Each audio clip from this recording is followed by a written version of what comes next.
Section B, Corporate Finance CMA Exam Support Package. An investor is evaluating the common stock of a technology company which has a beta of 1.8. Okay. The expected return for the securities market as a whole is 8%. That is RM, capital asset pricing model. We can see the investor could receive a risk-free return of 2% on the US Treasury bills, that is RF, 2%. Based on the capital asset pricing model or the CAPM, what is the expected risk-adjusted return of the technology company's common stock?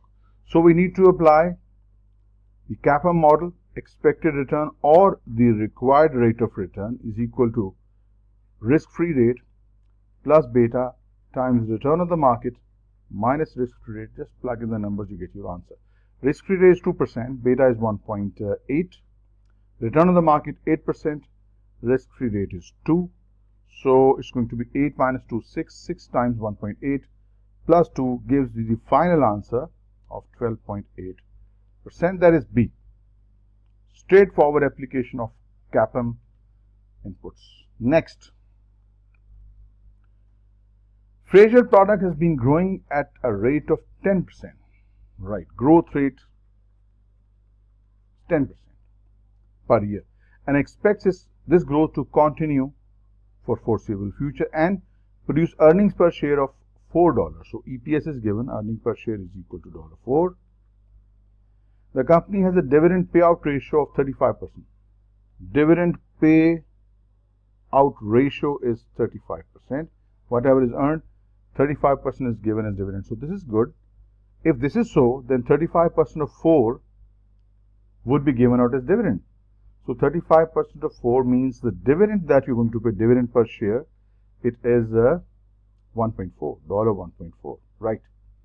Fine. It further says the beta value is 1.25. Risk-free rate is 7. Fine. Risk-free rate is given as well. Given data has been extracted. And return on the market is 15%. RM is 15. What is the expected current market value of Fraser common stock? We cannot directly find it. I'll tell you why. Using dividend discount model, the stock price now is equal to the dividend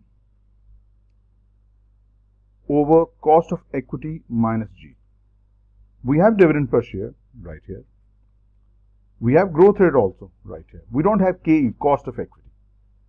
So we must first find cost of equity using the capital asset pricing model, because the data for it has already been given. We have been given the risk-free rate, we have been given the beta, as well as the return on the market. These are the 3 ingredients to CAPM model. So plugging the numbers to your required rate of return or the expected return is equal to risk-free rate plus beta times the return on the market minus risk-free rate, and there we go. Risk-free rate is given as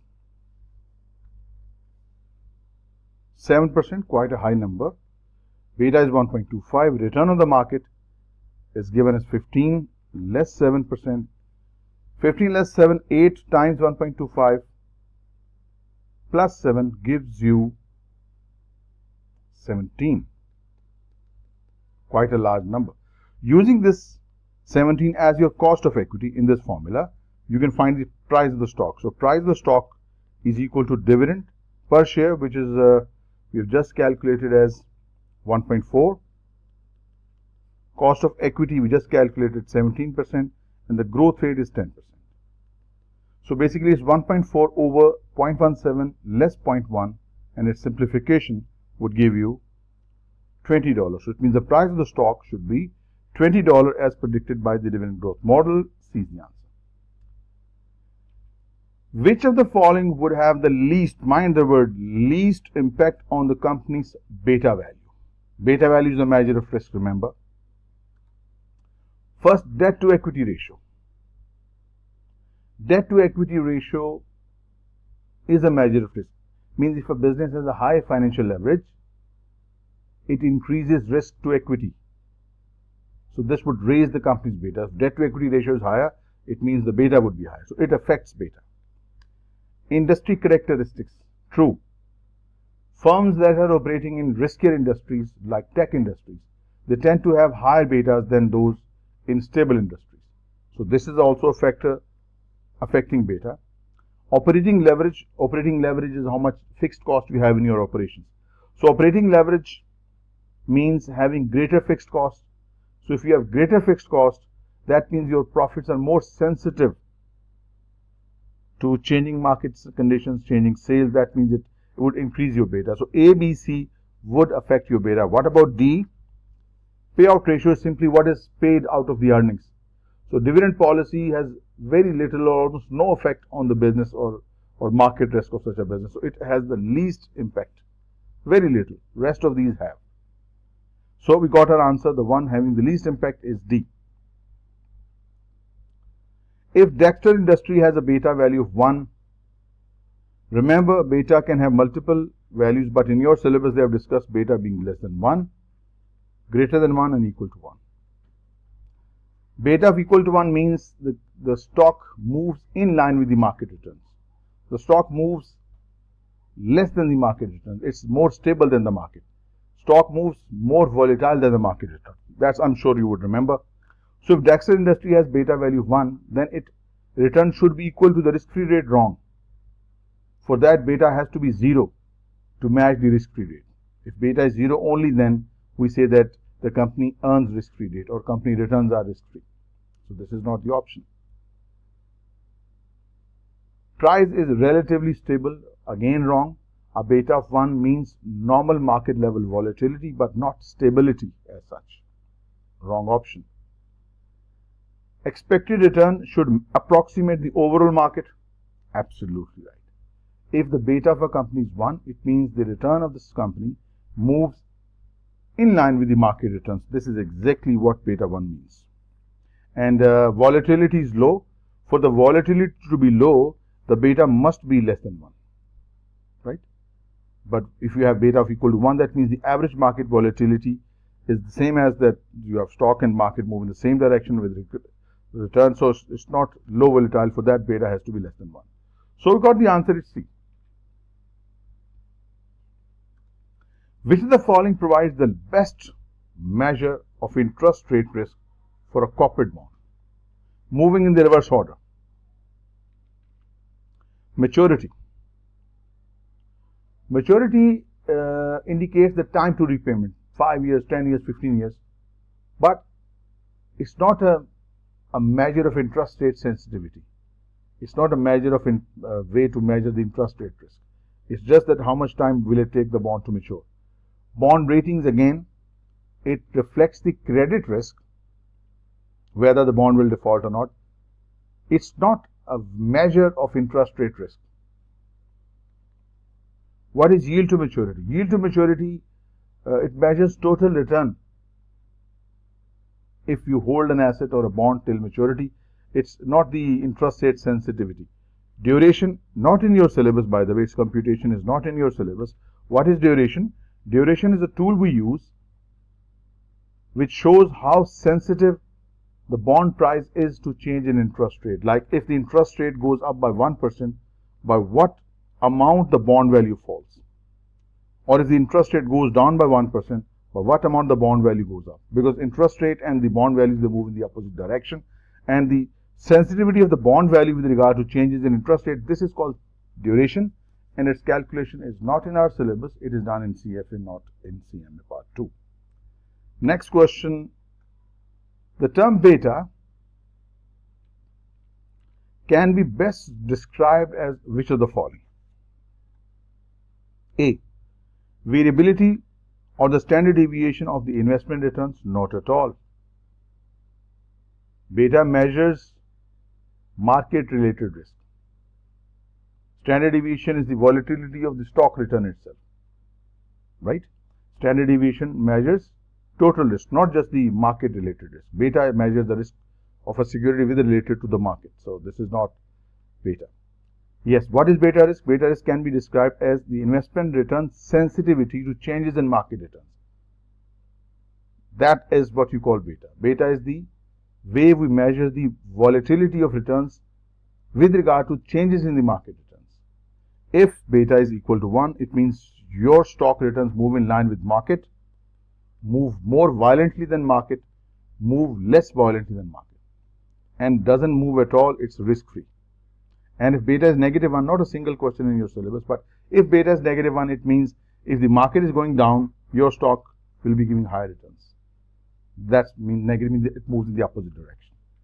So that's not it. What about C? Investment returns sensitivity to changes in interest rate, that is duration. That is for the interest rate risk, not beta. Weighted average return of an investment portfolio, again, this is the portfolio return, not the risk sensitivity. So we got the answer, it is B. The yield curve, just let me show you how does it look like. You have years to maturity on the x-axis and returns plotted on the y-axis. And you get something like this. So what is the yield curve? The yield curve shows the relationship between bond yields that differ by the years to maturity. We know this is for sure textbook approach. What are the other options? It shows the credit risk of the issuer of the bonds. Not at all. The yield curve plots yield versus the bond's maturity, not credit risk. Dividend yield of the issuer of the bonds, not at all, because the dividend yield applies to stocks, not bonds. Par value of the bond. Par value is usually fixed, 100, 1000, right? And it's unrelated with yield differences. So this is not the right option. D is. Okay. It says a public company shareholder expects to receive a dividend 1 year from now of $20.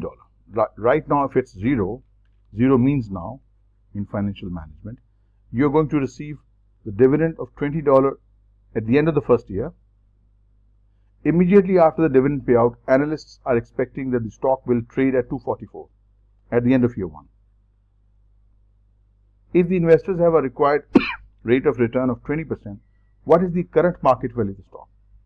These are the two amounts, $264 combined. You just need to discount it to present terms at 20% discount rate. So the easiest way to do it, just simply take 264 and divide it with 1 plus 20%. Quickest way to do it, 264 divided by 1.2. So this will bring this cash flow to present terms, discounted at 20%. That will give you 220. So it means the price of the stock now should be 220. Pretty straightforward question. Just a single cash flow to be discounted at 20%. The call provision. What is a call provision? Call provision gives the bond issuer, the right to call the bonds back after a specific time.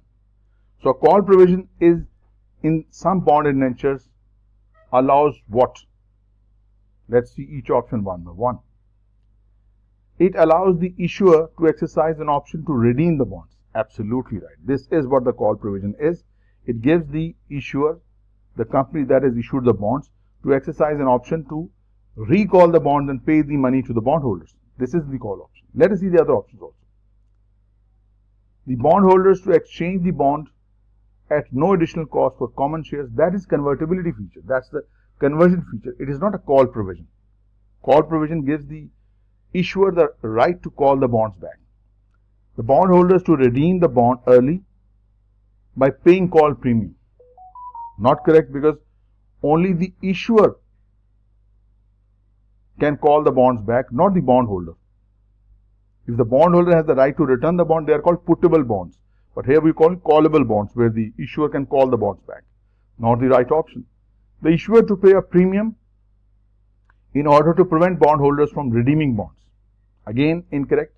It is totally opposite to call, because that would be a call protection clause, where you are giving some sort of protection against the call, exercising of call option. If issuer calls the bond, they have to pay a call premium. So this is totally opposite to what we are looking for. Next, protective clauses set forth in an indenture. Protective clauses, let me tell you, you buy bonds of a company and you sign a certain document called bond indenture, which contains all the details related to bonds. Your rights, what assets are protected under the bond, what the company will do with that asset will keep it protected. So these specific conditions put in the bond indentures are called covenants, restrictive clauses that restrict and guide the borrower's action, the issuer, what they should do. So let us see each option one by one. Provisions, it's simply a general term, not specifically the protective restrictions called covenants. Requirements, again, it's not a formal term we use in bond indenture. Addenda is just addition, attachment to a certain document, not a legally binding item. Covenants, yes. Covenants are the clauses in the bond indenture that restrict the issuer's action, that ask the issuer to do certain things and not to do certain things. So this D is the right option.